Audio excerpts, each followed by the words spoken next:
Well, this is an audience to whom I don't need to say why we care about China. China has a unique role among developing countries.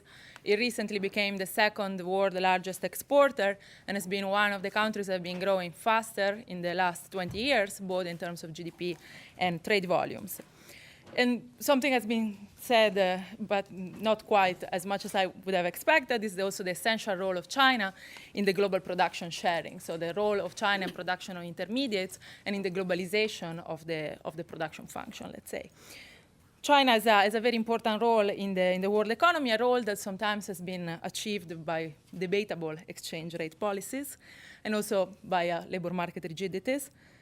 And now we have 3 papers about different aspects of the Chinese economy, and I really look forward to hear what the authors have to say. We will go in the order that is in the program, so we will start with Kevin Gallagher from Boston University, talking about Latin American and China and long-run prosperity. And I will say 15 to 20 minutes for each paper and keep the questions for the end, as we have done for the other sessions.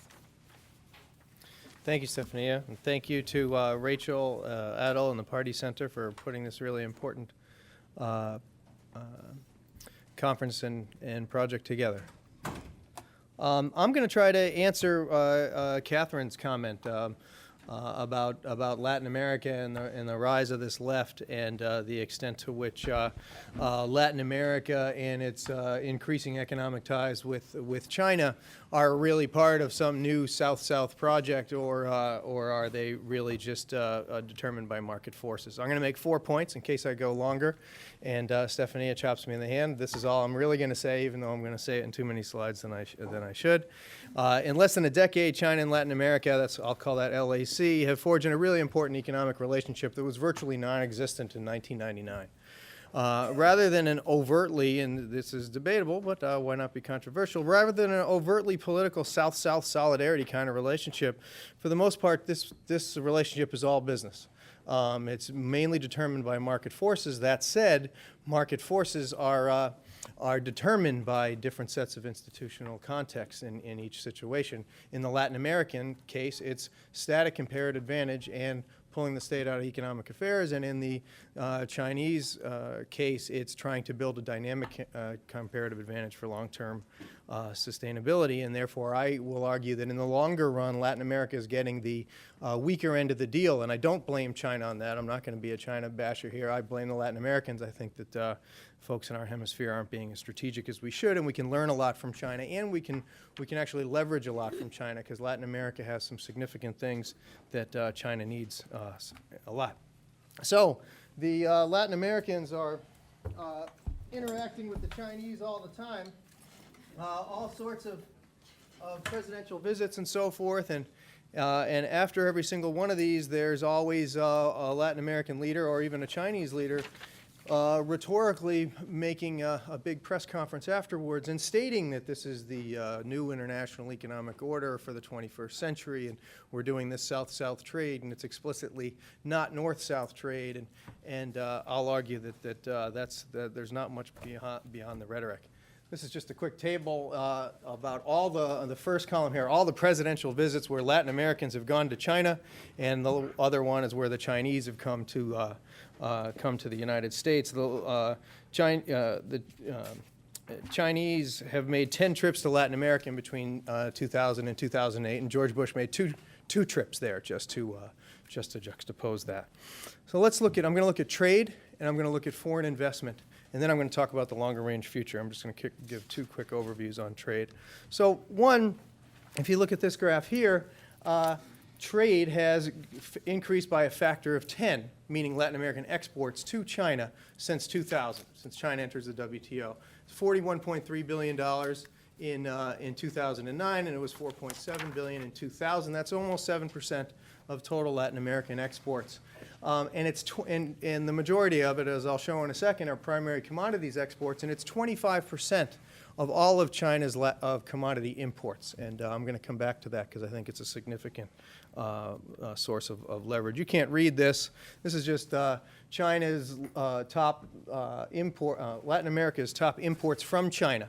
So for the most part, the Latin Americans are exporting primary commodities, and if you can read this at all, they are importing from China light manufacturing, and in northern parts of the hemisphere, importing inputs for maquiladoras.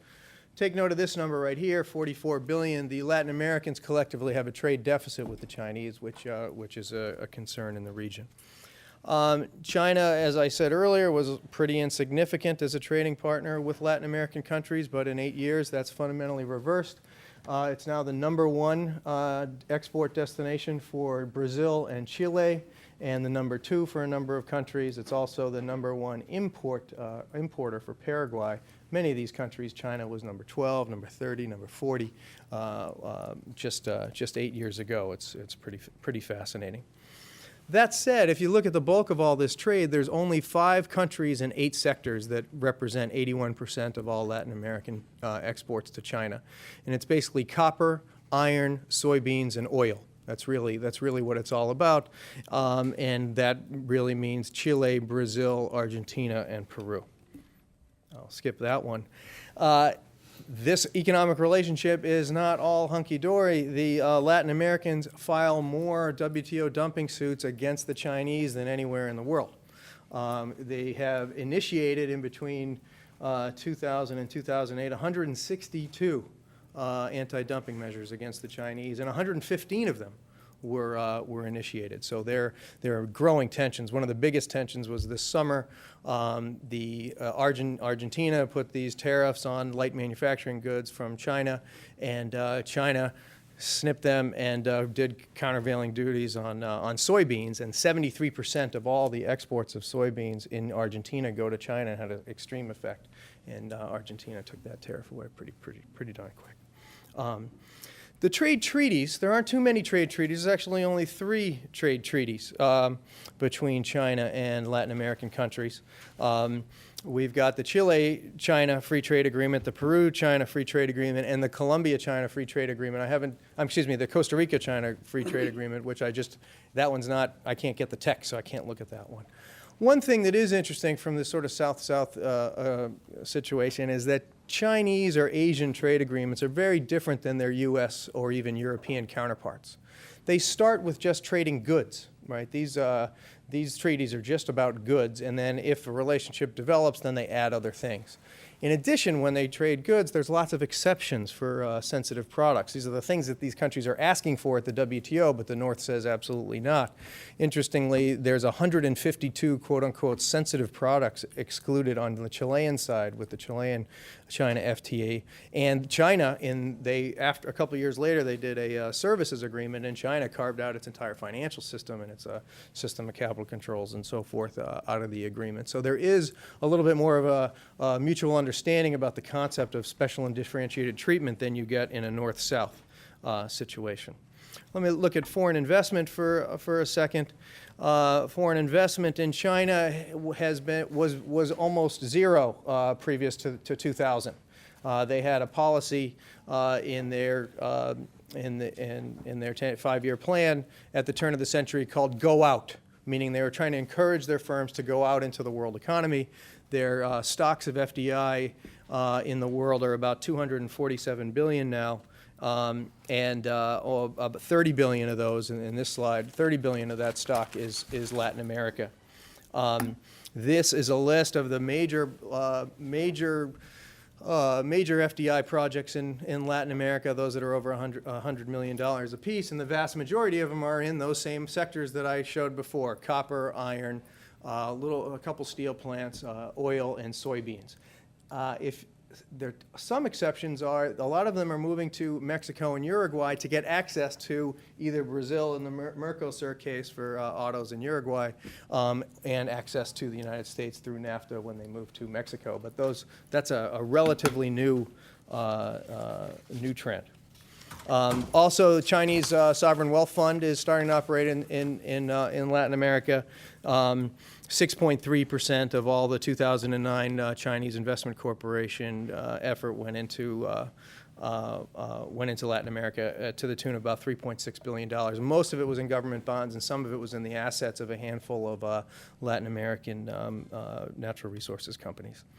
There's been a handful of bilateral investment treaties. Interestingly, most of them were in the past. There's only been a couple recently, one with Cuba, one with Guyana, and one with Mexico.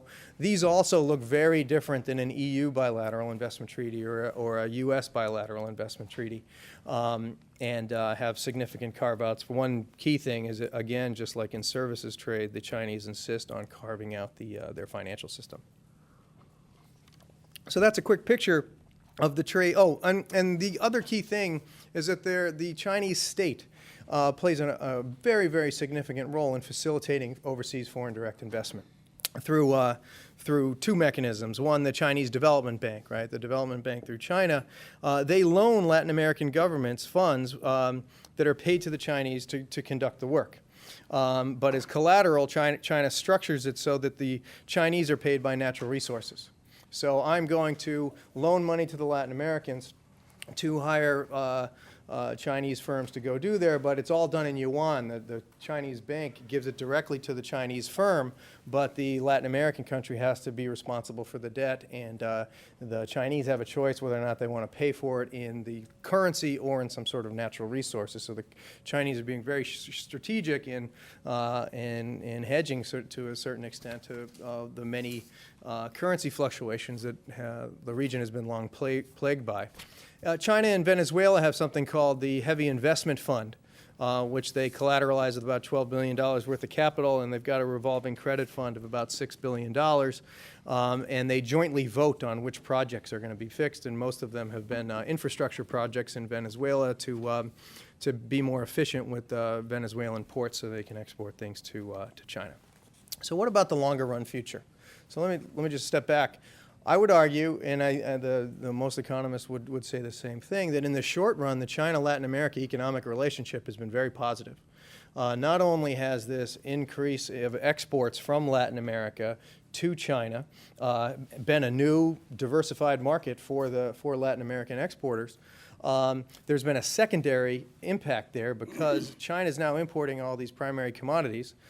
So they're also having a price effect on the general price of all those things in the world economy during the boom from 2000 to 2008. Not only did China demand a lot of Latin American commodities, but that demand boosted the price, and Latin Americans were selling their primary commodities to countries across the world at a higher premium. In addition, they're getting cheaper imports and light manufacture, so there's a welfare effect there. So the short-term effects, and yes, there's winners and losers there, the short-term effects have certainly had a positive effect on economic growth. But these, in the longer run future, this dynamic accentuates the problems that have plagued Latin America for centuries. And here are the five key things that I would be concerned about if I was a Latin American about this. One is, will Chinese demand continue for all this stuff? If so, even if they do, will the prices continue to be high? Thirdly, will the region return to Dutch disease or resource curses? What will the impact on employment and the environment be on a return to a commodity-led growth path? And thirdly, what we call the dragon in the room on some of the research that we've done on this is, what will be the impact on manufacturing competitiveness for Latin American manufacturing companies in world markets? And I'm going to touch on each one of these really quick. One, will demand last? Well, there's a lot of economic modeling for the next 20 years. No one tries to touch things for the next 60. It seems that for the next 10, 15 years, there will continue to be demand for primary commodities as China continues to grow. Even if it does switch to more of a consumption-led path, they're still going to need more infrastructure. They're still going to need more soybeans and so forth. 5 more minutes.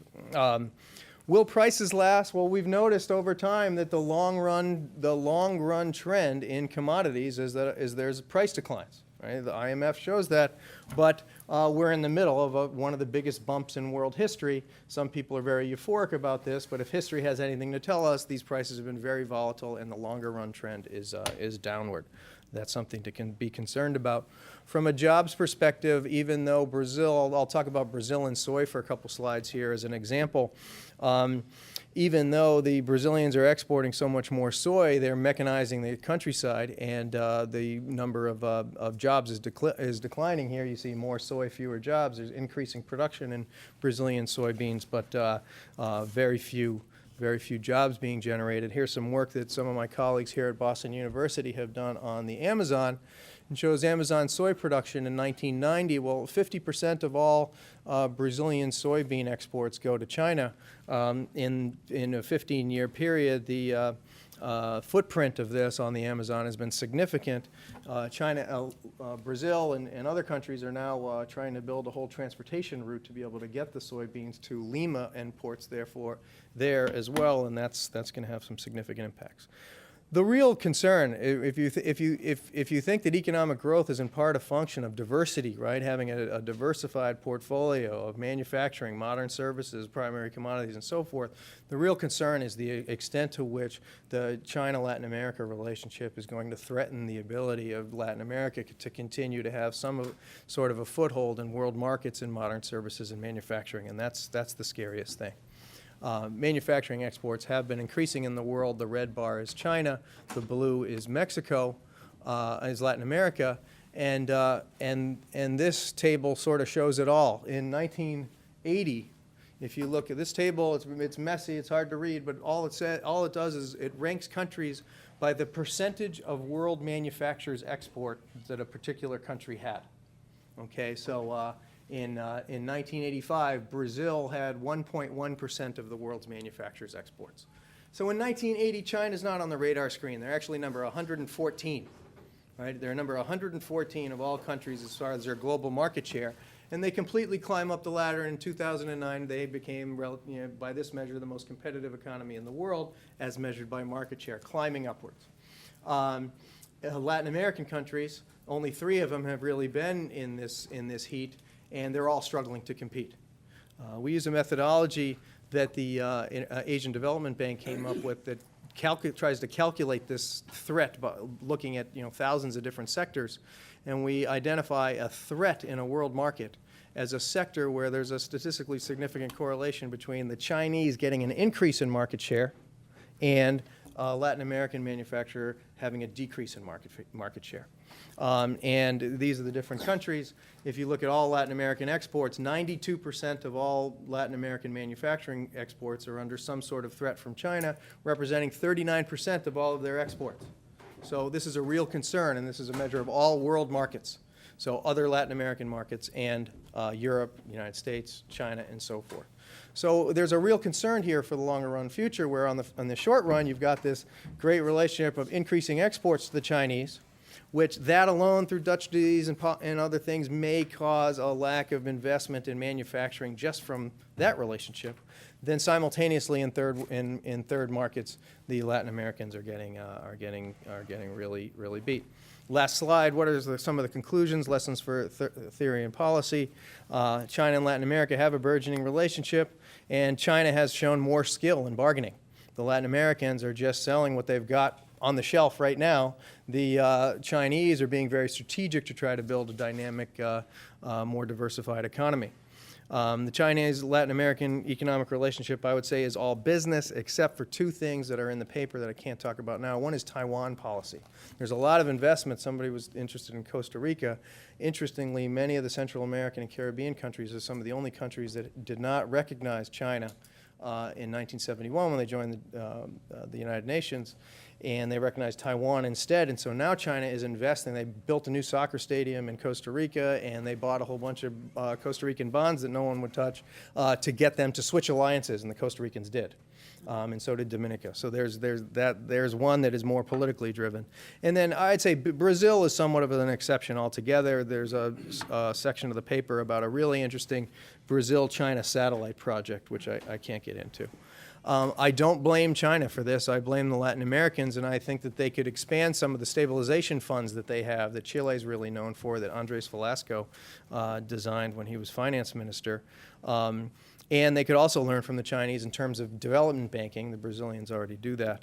And to focus more on industrial competitiveness. The Latin Americans have abandoned that, in part for good reason, but it's coming home to roost in the China-Latin America relationship. I have to do this. This is somewhat unethical, but I've got a new book on this that comes out on September 29th. You can read the whole thing.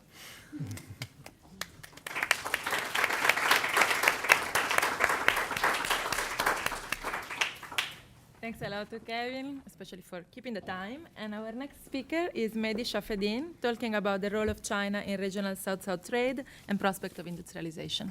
Thank you. Okay, thank you very much, and good afternoon, ladies and gentlemen. It's my pleasure to be here and share some of my views with you.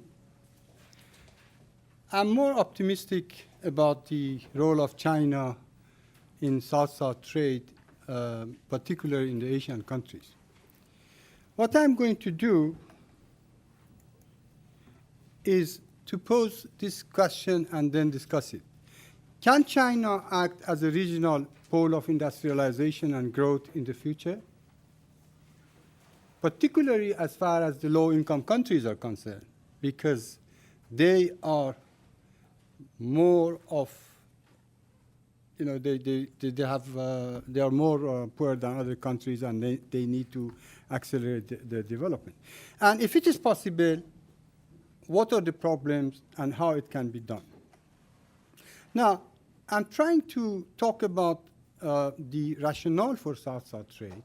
Although I was advised that when I submitted my paper, this part should be reduced, but having listened to the first session in particular, which gave me the impression that South-South trade is bad for environmental reasons, and the implication is that cut it down, although I have my severe reservation about the methodology which is used in that presentation, I don't want to go into it at this stage, but I thought it's important to emphasize and explain what is the rationale for South-South trade, because this is something which is lacking in the literature as well as among the politicians who pay lip service to it.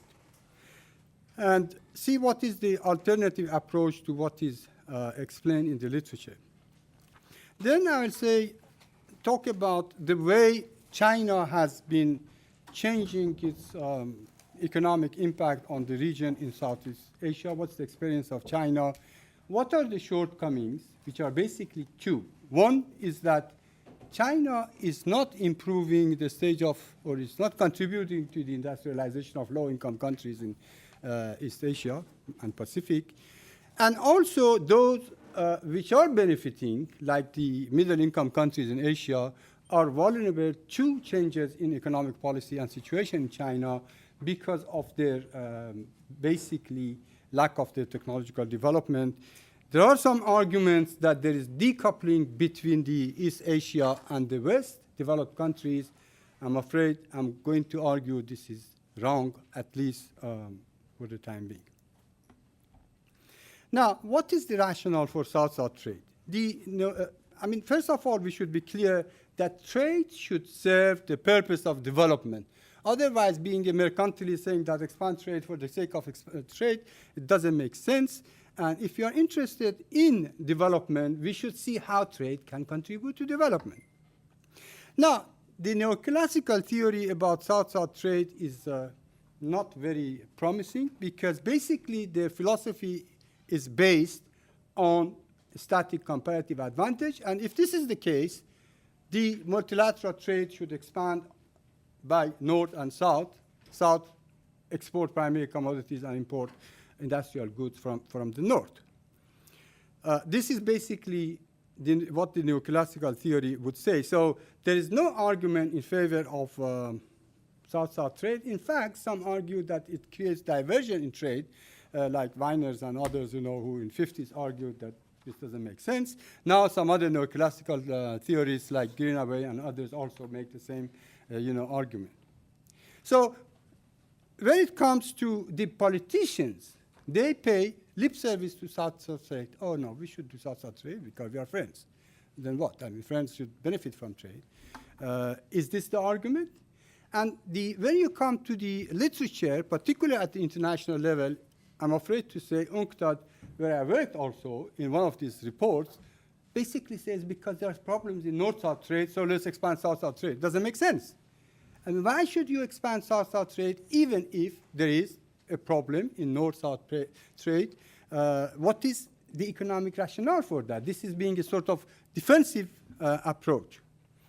Now, there has been some argument in favor of regionalism, which started with Frederick List about European integration, and then by Prebisch, who talked basically about the collective import substitution and the way regional integration could help development. Now, this I have explained. Now, the problem is that, as I said, these are all either lip service or defensive approach. We should come up with a good rationale for South-South trade. And this rationale, in my view, is that there are three arguments for that. One is what I call vent for surplus. The other one, the scarcity of resources.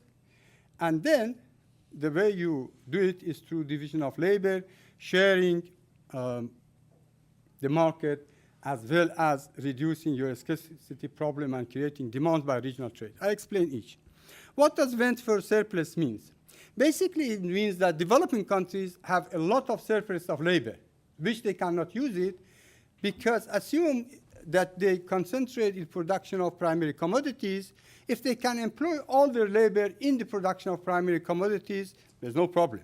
According to the neoclassical theory, they would export it. But there's not much demand for it. Even if there is demand for it, that sector is not really much labor intensive in all cases, particularly in minerals. So still, there is a problem. Even if there was, as I said, enough demand for it, there's not. The second question is that if this is the case, why shouldn't they invest in the industrial sector and export it to the north? But there are two problems. First, the cost of production is high. Why should North import from the south when the cost is high? And the second thing is that even in the north, the rate of growth in demand is limited. So the north cannot take all products, particularly if it's produced at high cost level from the south. So what you do? And even if there was a demand, you have a scarcity of resources. You have labor, but we don't have technology, you don't have financial resources, you don't have infrastructure, and so on and so forth. So the South-South trade could help you. In what sense? In the sense that, first of all, you forget about static comparative advantage and specialization on that base, which means that you export what you have. If you're interested in dynamic comparative advantage, which means that you will try to export what you would like to export, which is basically products which contribute to development, increasing your income and industrialization and development, then this means that you have to produce the products which are costly at the moment, and the industrial countries will not take it because it is produced cheaper elsewhere. But you can, among yourself, come up with some sort of industrial collaboration. Instead of trade leading to a specialization and division of labor would lead to trade. You divide the work, you produce a bicycle, somebody else produces motorcycle, and then you exchange products. At the beginning, the cost is high, but gradually, as you get experience, the cost would reduce, and even you can export it to the south. I had, to explain this in a little bit more than what I intended initially, because I think this is extremely important to be clear what is the rationale for South-South trade. Now, this, of course, would be at the cost of I spend less on empirical issues, but you can have a look at the tables, the papers which I have produced. Now, what is the role of China in South-South trade in the region? Basically, as you know, China is a dynamic economy. Let's see what is the pattern of trade of China, what is the structure of regional trade, and in that sense, I will talk about the role of production sharing in China's trade. Now, I'm not going to spend too much time about dynamism of China, but basically, it means that the trade by China has been much more dynamic than any country in the world, both on the import side and export side. And the share of trade in world export share of China in world export and import has been increasing. Now it's the second largest producer and exporter of primary commodities. But immediately you can see that export of the Chinese to the developed countries has the share has been more or less about 50%.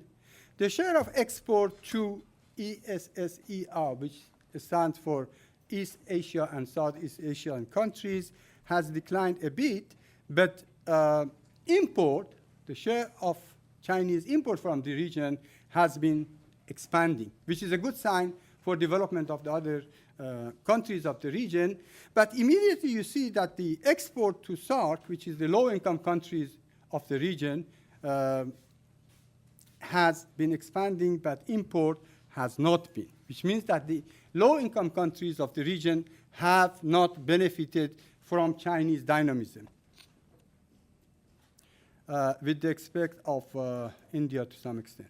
This is basically the changes of imports of China from low-income countries, SAARC, which is a regional cooperation of Southeast Asian countries. And you see, basically, if you exclude India and Pakistan from SAARC, the the imports of China from the rest of SAARC, which are low-income countries, 7, 8 countries, has not been expanding. It has been very small. And this is, then let's see what is the structure of China's trade. You see, basically, China is, the manufacturing products are the main items of both export and imports of China. And in that respect, production sharing is important both in export and imports of China. And let's see why, in this respect, why the low-income countries are not benefiting from the production sharings. Production sharing means that a number of countries produce parts and components, and these parts and components is exported to another country like China or Singapore for assembly operation and re-exported to the same region or to the West. But what is happening basically is that this production sharing and export and imports of parts and components is basically in ICT products. And in this respect, you see that the China's trade in these products, ICT products, has been expanding extremely rapidly by 12 times, much more rapid than developing countries, and developing countries much more rapidly than the world as a whole. So production sharing has been a dynamism behind the expansion of South-South trade in East Asian countries. So, and you see that the share of China in trade in parts and components, as compared with other regions, and to other regions, is extremely important. Now, what is happening, I don't go into details, but these two tables, this one and the second one, basically shows that China acts as a hub, imports some products from the region, from the Asian region, okay, and then assembles them, re-export part of it to the region, but most part of it is re-exported to developing countries. So it acts as a hub. So in theory, you can say that it can contribute to industrialization of other countries. Now, let's see what are the problems. It is true that it acts as a hub, but basically it imports parts and components from the middle-income countries like Malaysia, Thailand, and others, but not from the lower-income countries. It does import some primary commodities from lower-income countries, but the trade with the lower-income countries in parts and components is extremely low or non-existent because of the lack of supply capacities in production of these products. So this is the main shortcomings as far as the South-South trade is concerned and the involvement of China. But the second problem is even those countries like Malaysia, Thailand, others who benefit from this production sharing with China have a different type of problems, and that is they are vulnerable to what happens to China, because if they cannot export their parts and components to China, then they would be in trouble. But what is the reason to worry about this? There are two main reasons that in the future this cannot continue as before for two reasons.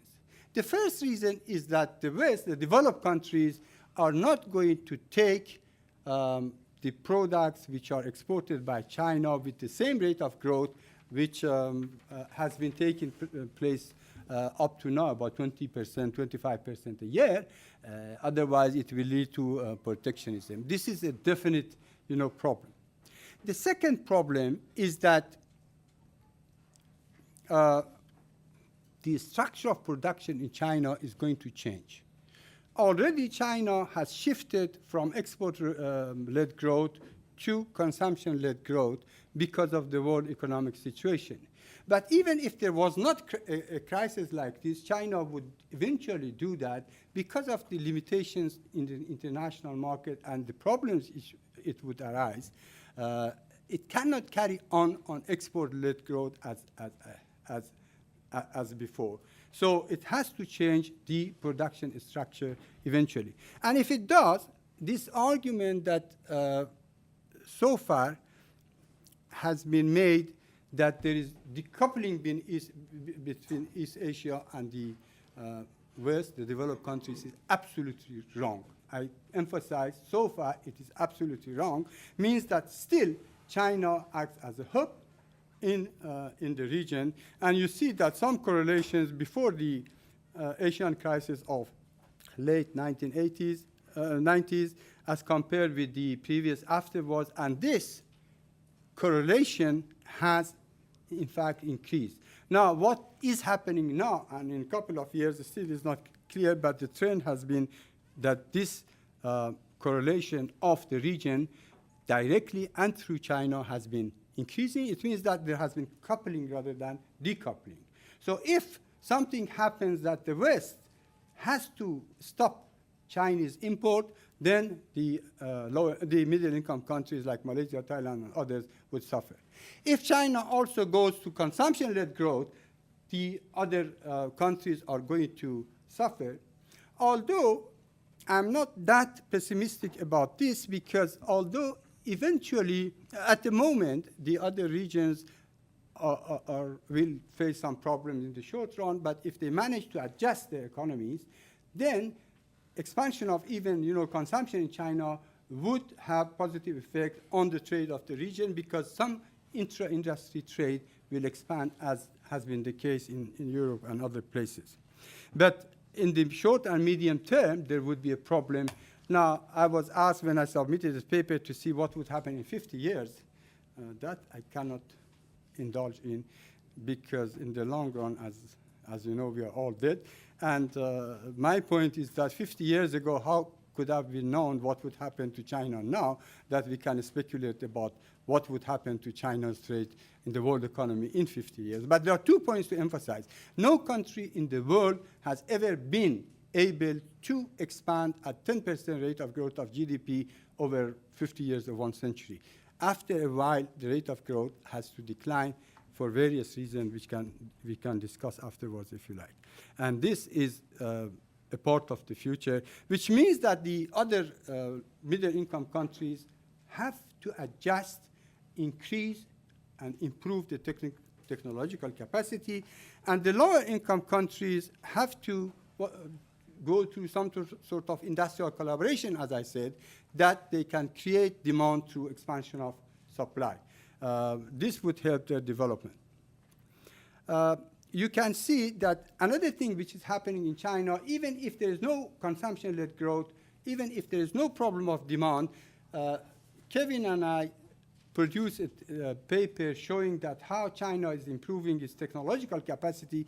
And as a result, you can see that the rate of growth of imports of parts and components has been declining in 1990s up to 2005. And in recent years, in fact, it decreased in absolute terms. A part of it could be because of the recession, but it's not entirely that. Even China is developing its own mobile telephone system, which is the 3rd system in the world after the system which exists in the US.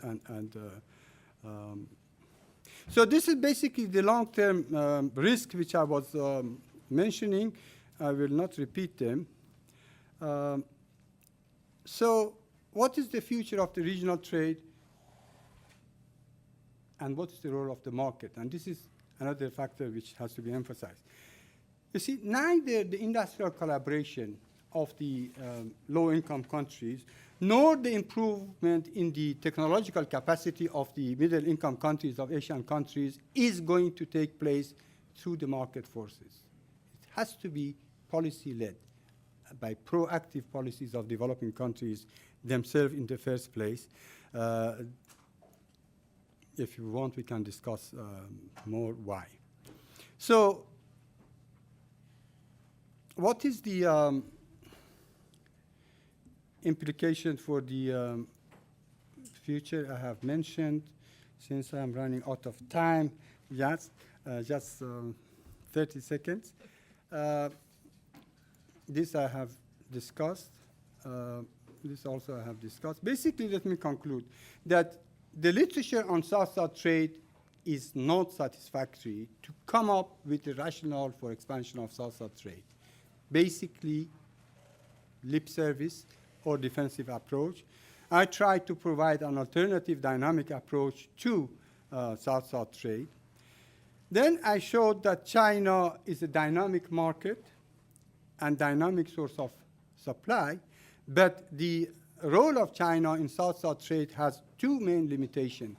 It's not helping low-income countries match, and also the countries which are benefiting from China's dynamism also suffer from the risk and vulnerability to changes in economic policy and strategy of China in the future, and they have to develop their own technological capacity, which also has to be done through some sort of cooperation in the region.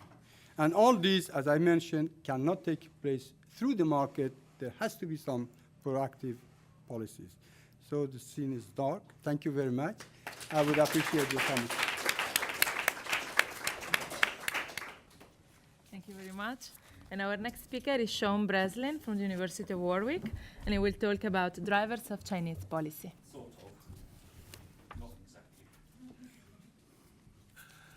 exactly. How do I do this? I'm sorry. Thinking about 50 years in the future, yeah. I first went to China in 1984 as a student.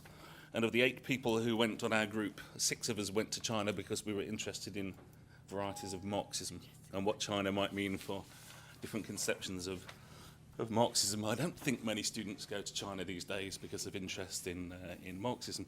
We also used to have to play this little daily game as well called trying to buy something. And you'd walk in and he'd say, I'll buy that. No, that there.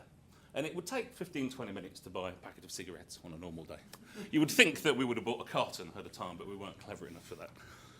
It's just hard to conceive sometimes that you're in the same country when you go today to the one that I first went to quite a few years ago. Anyway, I'm afraid I missed this morning because I somehow managed to get myself committed to give 2 papers and 2 different workshops on the same day. The good news is that means I'm free, so you're not having to pay for me. Whether you'll still think that in 20 minutes or not, I don't know. But it does mean that I missed some of the things that you're talking about this morning.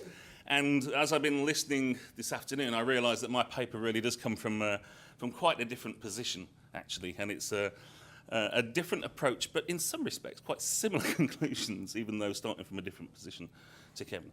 So let's see if I can remember what's actually in this PowerPoint. I mean, I guess the executive summary of what I'm thinking about is the idea to which there is a Chinese model or a Beijing consensus that might in some ways create the basis for South-South relationships, a new ideational model of how to do development and indeed of how to do international relations. And I think my answer is to an extent, yes, but it's part of a very clearly constructed Chinese effort, I think, to create a new identity, a national identity, China as a different sort of actor in international relations, and even what I might call an Occidentalism, the creation of an idea of China that is created against a constructed image of the West and the rest of the world. And this idea of what Pan Wei calls a movement of cultural renaissance that's taking place within China, as people from various different positions try and think in terms of what China is, what it stands for, and what does this mean for international economic relations. Now, a number of people have said that China is a country, perhaps more than any other, where the state, the people, and the leaders are not one and the same, but have this constructed image of having the same identity. There is a blog page that you can go to that has documented the amount of times that the Chinese people's feelings have been hurt over the years. It goes through the archives of the People's Daily. And this isn't the state being hurt. This is the Chinese people's feelings being hurt. Typically, it's a president meets with the Dalai Lama, or somebody says something about Taiwan, or CNN is critical of China's Tibet policy. And basically what this blog is trying to point out is that it's really deeply felt by people in China that this isn't just a criticism of the state or of individual leaders, but it's critical of this thing called China as a whole. And I think there is an element to that. And I think often people in the West misunderstand how, if you like, normal discourses of criticism in international relations play out differently in places like China and not just China. But having said that, I've tried to come down with different ideas of breaking down what we mean when we talk about China says, China wants, China thinks. Because it's the language of realist international relations that is very easy to sort of slip into. And I've identified, I think, what I call 5.5 voices of China that is part and process of this development of a new national identity. The first is what we call official government policy. It's not to say that all government officials agree with each other, but there are official policies, white papers, policy platforms. This is supported by what I've called here officially sanctioned scholarship, which would be a lot of the work that takes place in some of China's think tanks is effectively go off and justify the position of the leadership. And a number of these think tanks are explicitly linked to specific parts of the state system. Then we've got state supporting academic research. And this is the research of independent Chinese academics who perhaps start from the same methods and the same understandings of China's position and role, and it ends up as being state reinforcing. And I've split this from critical academic scholarship, because there is within Chinese academia a strand of thinkers at the moment, many of them in departments of cultural studies, or indeed of foreign languages, sometimes people group together called the New Left, who are trying to think through what it means to be Chinese and Chinese responses to globalization. And sometimes it comes up as being highly critical rather than supportive of government policy.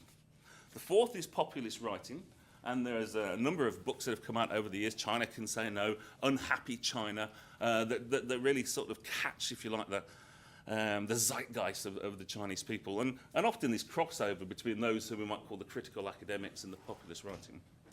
And the final one is public opinion. And I think often in the West we ignore Chinese public opinion to our peril. In particular on the internet now, there are many opportunities for people to air their ideas and their grievances. And actually one of the legitimate areas is to talk about nationalism and national identity. And Simon Shun and myself edited a book last year called Online Chinese Nationalism. And it's very interesting to read these debates that are taking place in a legitimate sphere of public opinion. Some of it very hostile at times to Japan in particular, also to the United States at times as well. But these together form part of this process of trying to create this cultural national identity of China as an actor, and some of it works in opposition to others. Then I wanted to start thinking about actors, because when we talk about China and Africa, China and Latin America, who are we actually talking about? And it is very difficult to get away from the state entirely. But which part of the state, I think, is quite interesting. Again, perhaps there's an overemphasis on this idea of China. Sometimes when I hear people talking about China, it's as if Hu Jintao is a puppet master. There he is in Beijing, and he's operating all the puppets, and everybody goes off and does exactly what he wants. And of course, that's not the case. And we have different ministries, different provinces, all involved in different overseas activities, sometimes in competition with each other. The role of the companies operating overseas is also very important. Kevin's entirely right. You need to have the relationship with the state to go out. Once you get out, it's a different matter. And the way in which individual companies and firms are behaving and acting, I'm going to suggest towards the end, can have a contradictory pull to this attempt to create an image of China as a different sort of actor.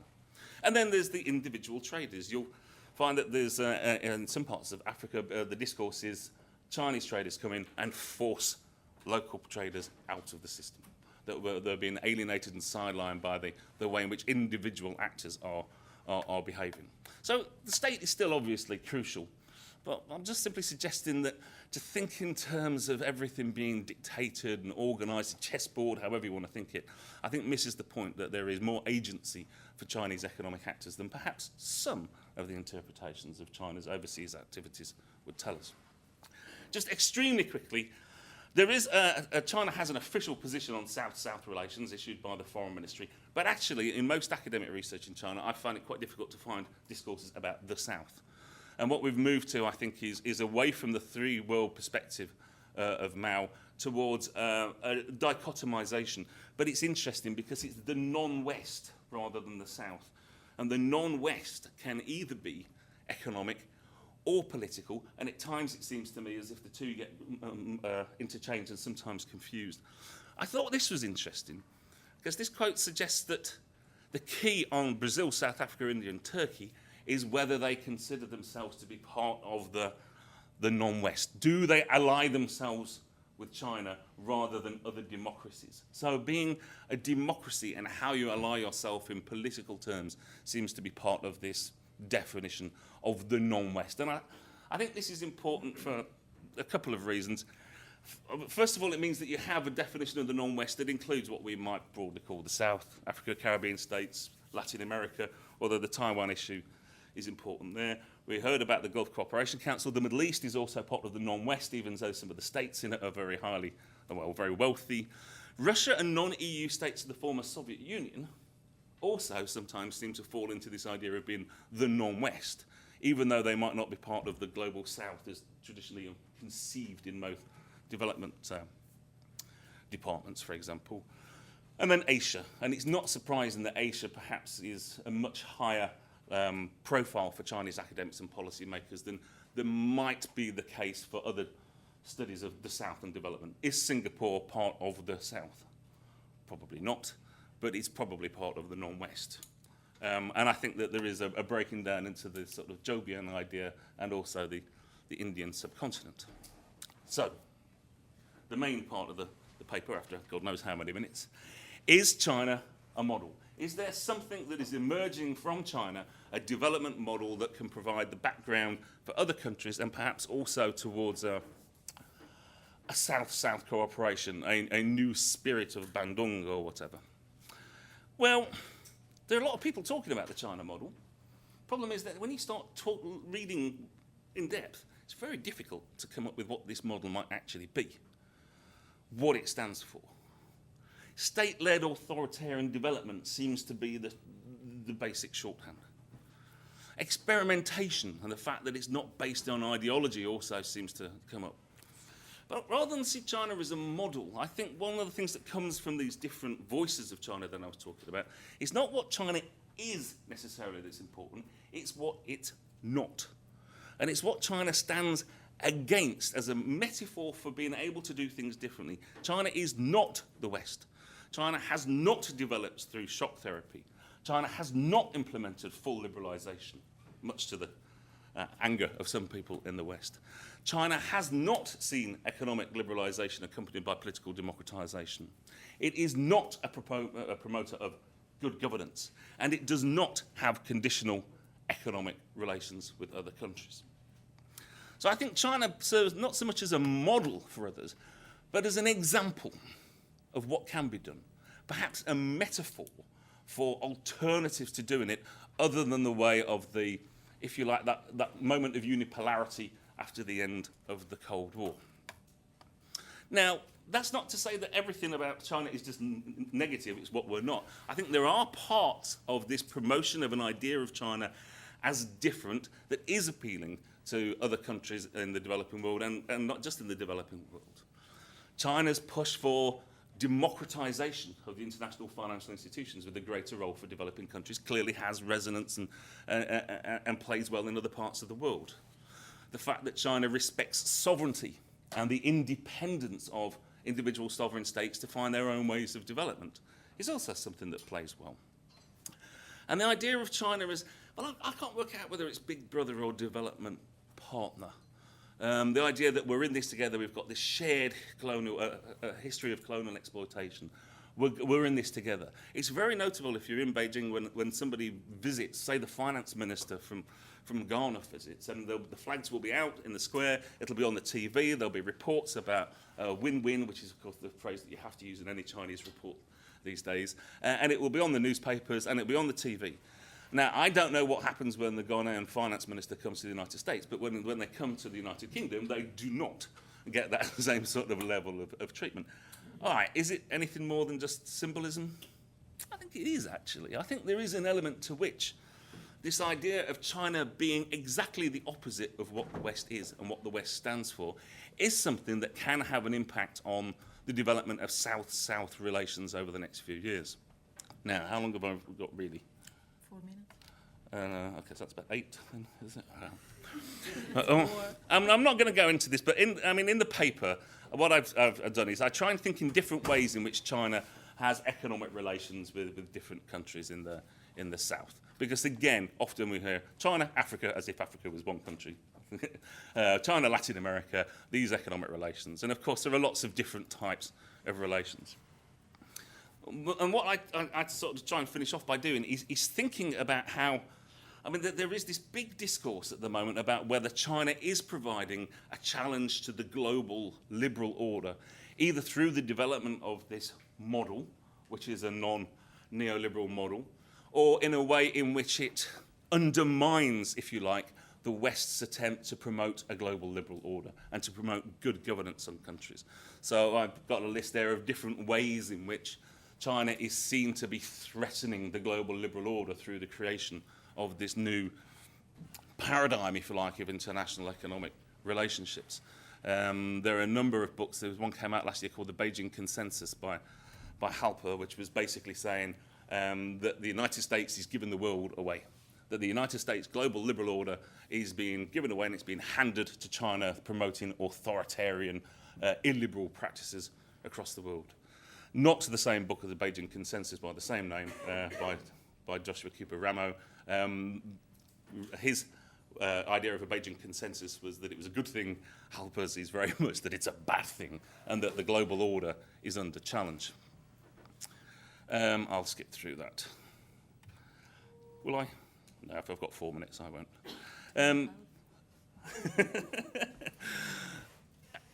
But again, I think what we need to do is think about this more carefully and try and segregate and break it down, and rather than just try and aggregate China's relations with the developing world, to again think in different ways in which these might work. And yeah, in some places, China does provide support for ostracized states.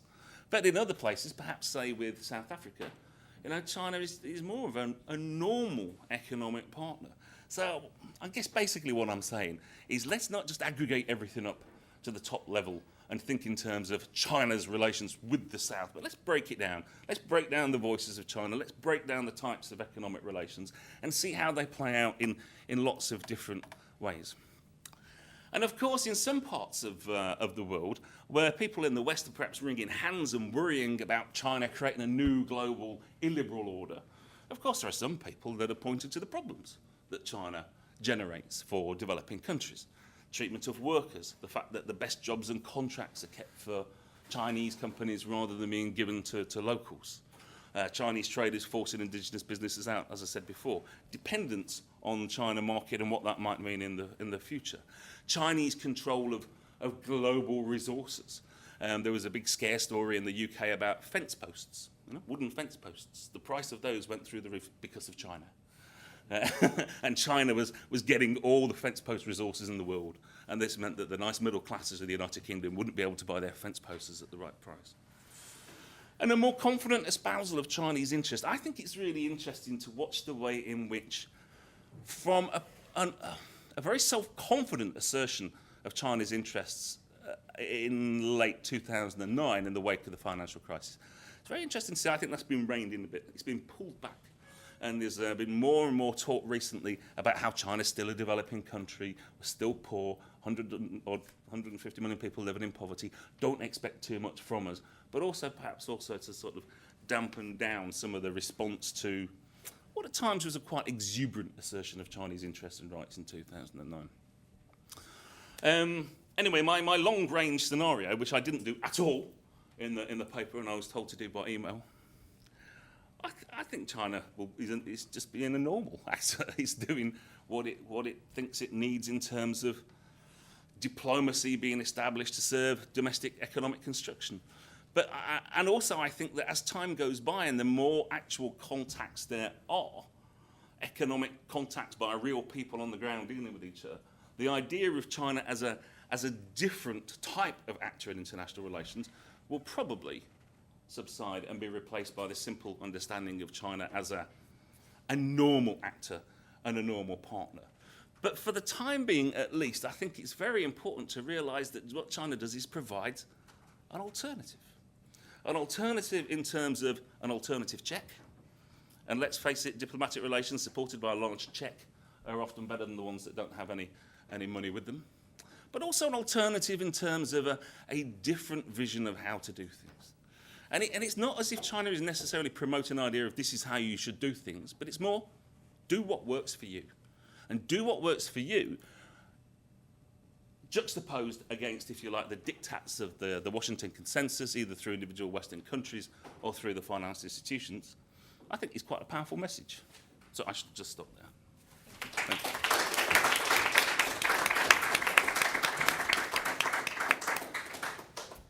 So following the methodology of this morning, before opening to questions, I would like to ask to the authors if they have questions to ask to each other, and so that then we can address them all together.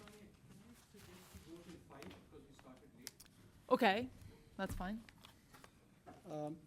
I just would like to make two comments. One is that, you see, there has been a lot of argument that because the world has changed, it's not possible to carry on with the same policies which Japanese and others and South Koreans, have pursued. Now, on this point, the example of China shows that despite the fact that the country has also entered into WTO, still what happened, in fact, the rate of growth afterwards accelerated. So the implication is that things are possible, despite the changes in the world. But my second point is that why it is possible, and this is related to what you said.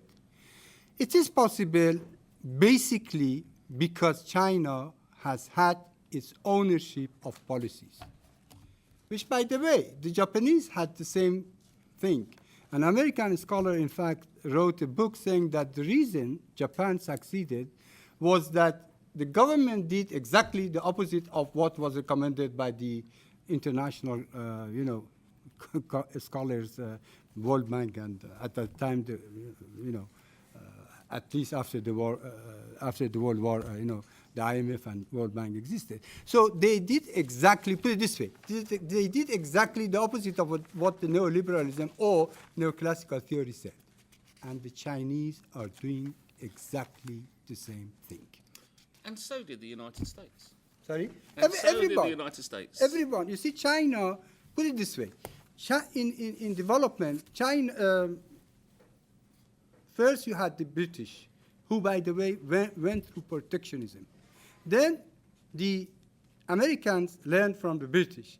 The Germans learned from the Americans. The Japanese learned from Germans. The Chinese and South Korean learned from the Japanese. The problem is that the rest of the developing countries are not learning from these countries for two reasons. First, because they don't have the self-confidence. Second, because, sorry to say, it's an educational problem. Most of the politicians have studied in the United States, not in Boston University, by the way. And by the way, I forgot to pay my tribute to Paul Streeton, who was in charge of the development center here.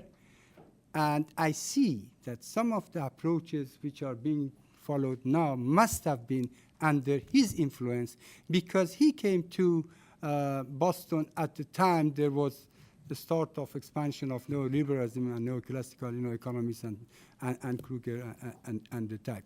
So these are the main points, the educational system, as well as, of course, the policies which are imposed by international financial institutions and donors on countries like poor African countries, and they cannot resist, or they don't have the confidence to resist. So I stop there.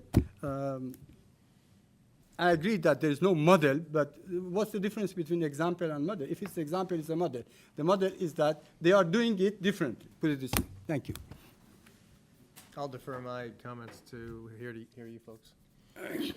Well, no, it's just funny because this morning I was at a different workshop and I referred to China as a neo-Listian developmental state with Chinese characteristics.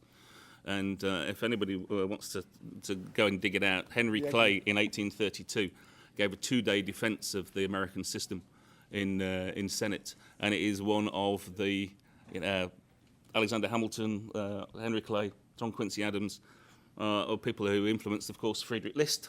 Yeah. And I was making exactly that same point, that it's ahistorical to think that China is an exception. No, it's not. Well, thank you very much, and I would like to profit of my role as a chair before opening to questions to make a couple of comments, which are more comments than questions, I have to say. Related to Kevin's talk, I still want to think that even in the long run, this trade relationship may bring some good. And I came up with like a different scenario from the one that you proposed, and I look forward to hear what you think about it. So suppose that China keeps, being the biggest exporter of manufacturers, and the Latin American countries are specialized in primary commodities. In the long run, even production of primary commodities is going to be affected by technological progress, which means that these countries are going to become more and more efficient at producing their primary commodities. So there is going to be a lot of factors that are going to be left to other types of specialization, which could be specialization in services, for example, or in other types of goods in which maybe they do have some sort of comparative advantage, which may not be extreme as the comparative advantage of a national champion, but we know that in a world where there are some frictions to free trade, comparative advantage, it does not need to bring about complete specialization. And then I was thinking also about differentiation in manufacturing. So there is the possibility that these countries, notwithstanding the role of China, are not going to be drawn into a Dutch disease. And that's for the paper, for Kevin's paper. And then I wanted to say something also about Mehdi's work. And I'm really happy that you touched on this emphasis on production sharing. I think it's really important to think about the role of China for production sharing. My only comment about this is that I think you're being a little bit unfair to neoclassical theory, because especially recent developments of neoclassical theory have been trying to incorporate production sharing into the picture. So I think that, there has been developmental purpose, for different reasons. Not for development purposes, that I agree. So we're still missing, I think, a serious analysis of what are the quantitative consequences in terms of welfare. I agree with you, but I think the theory is going somewhere in that dimension. And now I'm happy to open to questions. Yes, this is a question for Sean. You had the word Occidentalism with a question mark. Could you elaborate on what you mean by that? Are you saying that China at some point might begin to see itself as part of the West and disassociate with the South? No, sorry. Wait, should we just Can collect I ask a electric specific thing? Just very. We're collecting electric for question. I saw there was another question there. Hello. Yeah. Oh, okay. Well, I just wanted to add a point to what Madi was referring to. Why South-South trade? Is there any rationale? So, I mean, you gave some explanations. And this morning, Kevin raised why South-South investment are different. Are they different? Or do they have a different business model? Why should we prefer them? I think there has been some literature in the 1980s which tended to argue that South-South trade and also investment may be more sort of useful or appropriate for the receiving countries because they originate from an environment of very similar factor endowments. So they come with more appropriate technology, if you like. there is recently some literature arguing the case for, the frugal engineering, that the products which are developed in developing countries, they are much more affordable, like Indian medicines, if you like, or those cars, nano included. So there is this chief executive of Nissan, Nissan and the French car company, Carlos Ghosn. He goes around talking that we need to develop products with frugal engineering, which he means to refer to more affordable products, so that can reach out to the bottom billions sort of consumers. So I don't know. I mean, how would you respond to it, Mahdi? Is there anything of that sort? Yeah. So there was another question with that. Thank you very much. I actually don't have a question, but I do have 3 short comments. One, I do think someone put up this morning on the screen the word dependencia.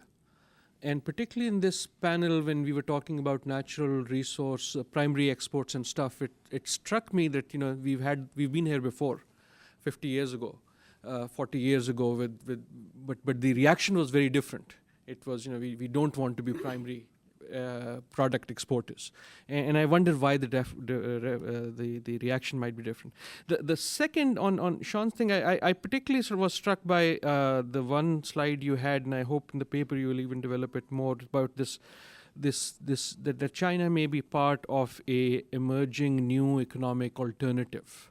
And if so, I think China is only a part of it. As we heard this morning, Brazil is another part, and India is another part, and all the other countries are. But is that as part of a new normal, or is that the big shift we are seeing because of this South-South relations? And finally, in some ways, the most interesting point for me was, Kevin, you mentioned 2000 as the critical year, and empirically you demonstrated that's when everything changes. And Nader did exactly the same, and empirically demonstrated, and yet the explanation the two of you had was very different.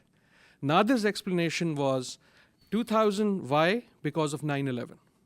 And his explanation was a GCC-centric explanation. Something changed in the GCC, therefore 2000 after 9/11, everything changes. And yours was, if I heard you right, you said after China got into the WTO. A China-centric one. And I don't know what the answer is. I don't know. Probably both are true. But it struck me very interestingly that empirically 2000 something seems to have happened. And maybe multiple things happened multiple places. But that just struck me as interesting. And there is another question over there. So this question is for Kevin and Sean. You both mentioned about China, well, in slightly different words, but essentially that China was all business. Those were Kevin's words. And the idea that China is going in without, they're not coming in with different strings attached. They're not imposing different conditions on their loans. They're allowing countries to do what they want to do. And China, a couple years ago, they published a white paper on Latin America talking about how specifically they wanted to promote South-South solidarity. And so I just wanted to hear your comments on why they would do this. Does this indicate that they're trying to promote South-South solidarity? Why would they do that if they're trying to keep their relationship all business? All right, I will address this first round of questions and then go for another round if you're okay with that. Kevin, do you want to start? Sure. So first I'll start with Stephania's. Like everyone says, in the long run we're all dead. I posed a number of questions for the possibilities for the long run, and yeah, it's possible that the region through increased demand could have a more efficient use of commodities. But commodities, there's a fixed amount of them in the ground, and so the region is, as others have argued earlier today, has relatively weak levels of environmental policy. And if there's going to be a hole in the ground in 50 years without the opportunity to exploit those markets, that's a big problem. And we don't know if Dutch disease will happen, and we have seen that the exchange rates have appreciated significantly over the past eight months, and that investment in manufacturing, and somebody this morning showed that the manufacturing share of Brazilian exports in other countries is shrinking. And this is all a big concern. I don't mean to be a pessimist, but you've got one country that has a strategic approach to economic development, and you have, and I don't want to, our book talks about all different countries. I'd say that the Mexico and the Colombias have no comprehensive strategy, where a country like Brazil is more on the forefront. I would argue that the New Left don't really have a comprehensive strategy. They just have a different set of actors who want control over primary commodities exports. But it's really Brazil that's trying to mimic the Chinese the most. So I'm just concerned that if you look at the numbers on research and development as a percentage of GDP, it's like 0.03%, whereas China's is 2% of the second biggest economy, getting closer and closer to Japan, South Korea, and so forth. So there's no strategy to try to deal with it. So that's why I'm pessimistic about the longer run, unless things change. And sure. I think that I come out as positive by saying that China offers an example of what not to do, and Sean's list of what not to do is everything that Latin America, with the exception of Brazil and a handful of policies in Argentina and some other countries, have done. So that's a problem. The year 2000, I was looking mostly at the economic and trade relationship, and when China enters into the WTO, first of all, you don't have to get most favored nation status renewed every few years, and every study has shown that Chinese trade, they were able to import from the world, and that was an incredible impetus for Latin American exports to the region. So Amos's question about, the Chinese say that they're doing all this South-South solidarity, and Chavez, when he signs a big oil deal with the Chinese, he makes a big, huge deal about how it's South-South solidarity. I'm not saying that that they're not doing that, and that it's just not the end, right? The Chinese wrote that paper because Latin America has strategic resources for them. If you look at it at another way, if it was really strategic and you were trying to get into the cooperation that Mehdi talks about, maybe with foreign investment, South-South foreign investment, you would have an agreement among countries to encourage backward linkages and forward linkages, right? The Chinese are notorious, if you look at all the WTO cases, they're notorious for requiring local content, for creating, stimulating backward and forward linkages for the foreign firms that come there. Foreign firms have been the engine of growth, but they've linked it with all these domestic firms, which all of a sudden a country that's supposed to have a comparative advantage in low-skilled labor is manufacturing cars and selling them in the world, right? Trade theory wouldn't say that would happen. However, when Chinese companies go to Mexico or go to Uruguay, and those countries say, hey, in your country, you've got all these policies for backward and forward linkages. Can we do that with your firms? When they're here, and the Chinese are adamantly against it. In addition, they actually bring, depending upon how much they can get away with, they bring a big part of the workforce. So you don't get much of the employment benefit. But again, I'm not a China basher, because by any stretch of the imagination, you can definitely criticize, and there are problems like Sean put up about the Chinese models and its effect on other countries, but what they are doing is being strategic about this. And you can argue, well, your strategic plan is impacting mine, but I see it as an example to get your own strategic plan and argue about your strategic plans rather than lay dormant. And Brazil, as I talk about in the paper, is an exception there. And the Brazil-China relationship is among the most enhanced and significant for the region. Thank you. Maybe you want to. Just 2 points. One is response to your question about South-South investment. In fact, this is an area which has to be studied, basically, what goes on. But what I did, and is in fact reported in the work I undertook for UNDP, was to look at the experience of India in investment in Nepal and Sri Lanka. It's extremely important.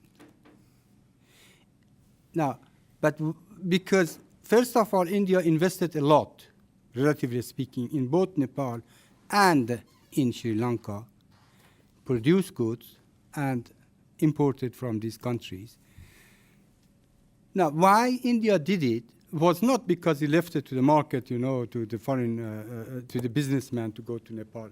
Because India, for political reasons, was interested in these two countries, which the implication is that if foreign direct investment in the South is motivated for some political reasons, could help the recipient countries. But in this respect also, the recipient countries should know what it's doing. You see, I'll give you an example. You have a couple of $1,000, you go to the mall here, and you want to buy something. If you don't have any idea what you want to buy, the seller over there in the market tries to sell you what he likes and what profit he makes. And you go home and your wife is going to shout at you because it is useless what you have bought. But if you know what you want to buy, you make a good bargain with the money you have. And this is exactly what happens in economic relations, whether it's trade or foreign direct investment. If the recipient doesn't know what wants out of foreign direct investment, and this is exactly what the Chinese know. The Chinese put conditionalities on foreign direct investors. For example, this is what we showed with Kevin, that the the companies should try to develop technology by doing research and development in China.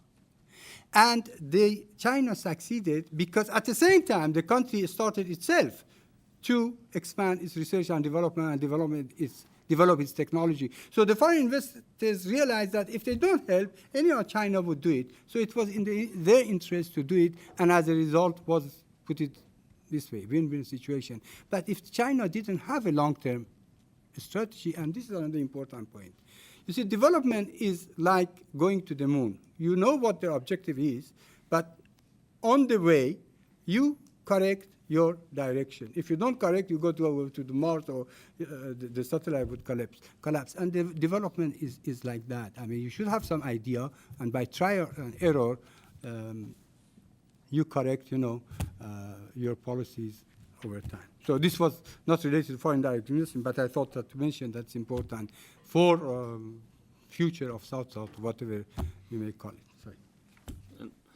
By Occidentalism, I was really referring to Edward Said's idea of Orientalism, where the West develops or constructs an identity of itself as being superior by pointing to the inferiority of the East. And Said said that this was done through film, through books, through readings, as well as through official government discourses. And I think this is what is happening in China, and often it is the construction of an image and identity of China against a constructed image of what the West is and what the West stands for. And I very helpfully didn't put any page numbers on my paper, but on what is page 15, I've done a little table of how I think this is taking place. And it isn't you say, we believe in this and you believe in that. You say, we believe in this, and then that leaves it, and by definition, it is different from what you believe in. So the West believes in hegemonic unipolarity, and we believe in anti-hegemony. We believe in global democracy, you believe in US dominance, and so on and so forth. And a part of this, I think, is for a domestic audience to justify within China, when you compound it with the promotion of harmony, why China is different, why China doesn't need Western-style liberal democracy, why any democracy in China will be a Chinese form of democracy. But it's also for an international audience to say we are a different type of partner. And just somebody said before, none of the baggage. When China interacts in the Middle East, it has none of the baggage. Even though Israel is the second biggest provider of arms now, of military hardware to China, it doesn't have that same. And all countries try and present images of themselves, I think. And what I was trying to point out was that there are different ways in which these images, different voices of it. But I think there's a really concerted attempt to say, look at us, we are different. We're not like them. We're not going to do it like they did it. You can trust us in different ways. And in part it comes, you're right when you say it's not just China, it's Brazil and India, but isn't there just something about China that people don't trust China? And I don't think, in some respects, in the last century, the whole idea of the yellow peril, right? In the 19th century, the yellow peril. These Japanese and Chinese, they're strange, they're inscrutable, they're different, and they're going to come over. I mean, it's racism, straightforward racism. In the 20th century, the challenge to the West was the red peril of communism. And China is both the yellow peril and it's the red peril. It's the orange peril for the 21st century because it combines that, oh, Asia's different and we don't really like it, and communism still is a challenge. And that's why I think there is something specific about China that does raise the hackles, if you like, or the concerns of people, which doesn't happen if it's India, or not in the same way. I know this is wrong to jump in, but isn't it that some people don't trust it, and for the same reason, some people actually trust it a lot? Exactly, yes, that's exactly right. I mean, in perhaps a little bit further south than here, and in London, and in places like that, there is just this feeling that, you know, we can't trust China. So there were a couple more questions on this side of the audience. So recently, The Economist published a special report on Latin America, and it cited not large but significant amounts of FDI moving away from China, because I think the word was like, it described it as truculent and over bureaucratic, and so large amounts of foreign direct investment moving from China to Latin America. And this question is mostly directed to Mr. Gallagher. Do you think that's a potential source of conflict and damage to this new South-South economic relation? That's my question. I saw another question.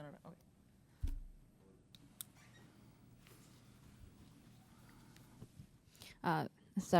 Since this morning I was thinking and that because I think everybody's thinking that the China is the country would be frequently mentioned today, but it's very interesting that we don't have any Chinese scholar who are sitting there to present and answering questions. But now I think from my perspective, I think most of the presentation are quite interesting and the viewpoint are quite neutral. I mean not too positive and too passive. So I'm grateful to the chair. But I want to say just very short comment. I think I totally agree with wrestling, and I think that yes, it would be very very interesting that to take China as a new developing country with very complicated background, historical background, and very complicated condition in China actually. So it will be very difficult for China actually to balance the international power and with the national power actually. So we cannot really, require China too much. And then, so in this perspective, I think, so I thank you for your comment about China. But in another perspective, I think I would say. I don't really agree that saying that China and Africa are something like you don't have the enough education in this education system to learn from the developed countries, because everybody will say that actually the developing countries, they have their special historical background and their specific conditions, so they will have their own path for the developing models, I think. So now everybody are discussing that nobody can really explain why China got so much GDP growth in the 30 decades, and any of the Western scholar who will explain this development models maybe will get the Nobel Prize. This is what we're discussing, and it's more interesting. It's something like yesterday I was discussing to American scholar who was doing the research Chinese studies actually, and that's every time when there was sometimes they was invited to the CIA such like for speech, and CIA people always ask, oh, do you think China will break down tomorrow because they have so many problems and something like that. But I think so. I'm very grateful that most of the researchers has very neutral and very pressure viewpoint on this. Thank you. The last question, and then we have 2 minutes to answer. Hi, thank you very much. The U.S. Congress is discussing the Chinese currency today in the Capitol, and Paul Krugman once said that the Chinese way of dealing with the exchange rate is actually one way of subsidizing its exports. So I'm wondering how the issue of exchange rate really affects the trade relations, its role as the hub, or its intention to gain dynamic comparative advantages, or the validity of it being an alternative. Some economists argue that what the U.S. Congress is doing is mainly political because jobs will only go to the other countries in the South rather than coming back to the U.S. should the renminbi appreciates. So if the South adapts the currency and the monetary policies of China, will they be able to replicate the success? Or how important really is the exchange rate factor, or vice versa? What is the intrinsic aspects in China's seemingly success besides its policies? Thank you. 2 minutes on it. Yeah, 2 minutes. I don't know who wants to start. We want to go in the reverse order since I went Yeah. first last time? I haven't really got anything to say other than, I mean, China is such an incredibly complex place that everything you say about it is true, but so is the entirely opposite at the same time, really. And yeah, I think there was find the Financial Times from last week, and there's a letter from the Chinese press officer at the embassy in London saying, we're poor. Don't ask it, we're not going to do too much. We're poor. We've got 150 million people living in poverty. We're 103rd in the league table of per capita GNP, even though we might be second in absolute terms. And it's very interesting, I think, how there's this attempt to now calm things down and sort of manage expectations of what China can and will do internationally because of its pressing domestic concerns. Just on the comment on exchange rate, absolutely not what you said. You see, if the exchange rate was the reason behind success of China, I would pose this question, since I have done some work on question of exchange rate. Mobutu's regime devalued exchange rate 3 times a year for 10 years and always went backward. So it's not that, it's the other way around. And this is what's happening in China. China has managed to improve its productivity, which has its own reason. We don't go into that. And as a result of that, the currency is being strengthened now. And the Americans argue that, it's undervalued. I mean, in 1995, China devalued, 6, 7, 8%. Is this the whole cause of, the last 15 years of 30%, 25% rate of growth in export? Even if you put in an econometrics model and say, let's see what happens if you devalue 10%, the econometric model would say the export might increase by a couple of percent. No, this is, nonsense. It's something else, much more complicated. But as far as China is concerned, the degree of the complexity of development in China has a positive relation with historical culture of China. I have done 6, 7 papers on Chinese economy, and frankly, I should admit, still I don't understand well. This is the problem. I'll end on a more positive note and show that there are some really strategic things that some Latin American countries are doing to take advantage of their relationship with the Chinese. I mean, as I said before, 25% of all Chinese primary commodities exports come from Latin America, and the Brazilians, for one, have a lot of the iron. They have more than 60% of all of China's iron that China imports, and they've used that strategically when the Chinese wanted to purchase a number of iron concessions in Brazil. Brazil required that they also build a steel plant there. And that's an example. China did that with Embraer. China was buying Embraers from Brazil, and they said, actually, we're going to stop these contracts to purchase the airplanes unless you come and establish an airplane factory there, and with all of its corresponding policies with supplier networks. And so that's an example of Brazil using that strategically. Another key thing that I touched on for a second in my presentation was that Latin America needs more stabilization funds. And if there were more Chilean-like stabilization funds, some of the more positive ideas that Stefania touched on would happen.